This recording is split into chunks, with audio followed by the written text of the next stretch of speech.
You forgiving everyone does not change them at one single bit. Some individuals remain entrenched in a cycle where they continue to hurt others.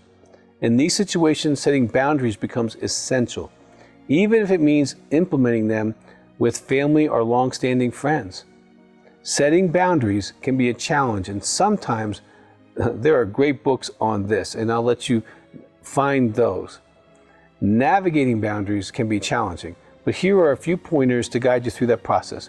First, identify those relationships where you feel unheard, are disrespected, or you anticipate pain. Make a list and focus on addressing one relationship at a time, especially if you're still learning how to do boundaries.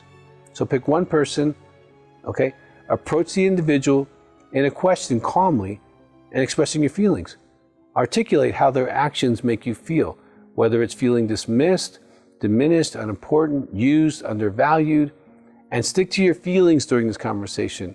You know, person, this is how I feel unimportant and I feel dismissed when you do X.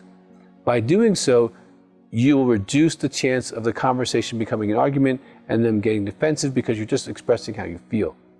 Now, after expressing your feelings, highlight specific behavior changes you would like to see, and don't go through a list. Pick one. Perhaps it's them returning your calls, not raising their voice, or letting you finish a sentence when you're talking to them. Then explain how you will respond to that boundary if it's broken. For example, after I shared this with you, if you shout at me, I'm going to remove myself from the situation and won't communicate with you for 10, 20, 40, 60, 72 hours. Explain that you need to be respected in this relationship if you're going to maintain this relationship. Now, if you don't follow through with enforcing your boundary, you will need to create a consequence for yourself. Like, okay, if I break my own rule there, I should probably go pick up trash or do something so that I learn how to do boundaries. For example, if the person you set a boundary with shouts at you and you do communicate within them within that period of time you gave them, then you do a consequence. So that you start setting yourself up like, hey, I need to get this right. I need to figure out how to do boundaries. It's important to realize that they might not change their behavior at all. In such cases, you might need to consider how important this person is in your life or how you can maintain a relationship with them and try to be as safe as possible. Now, what I listed as a boundary above is slightly different for couples that are like in addiction recovery and stuff like that.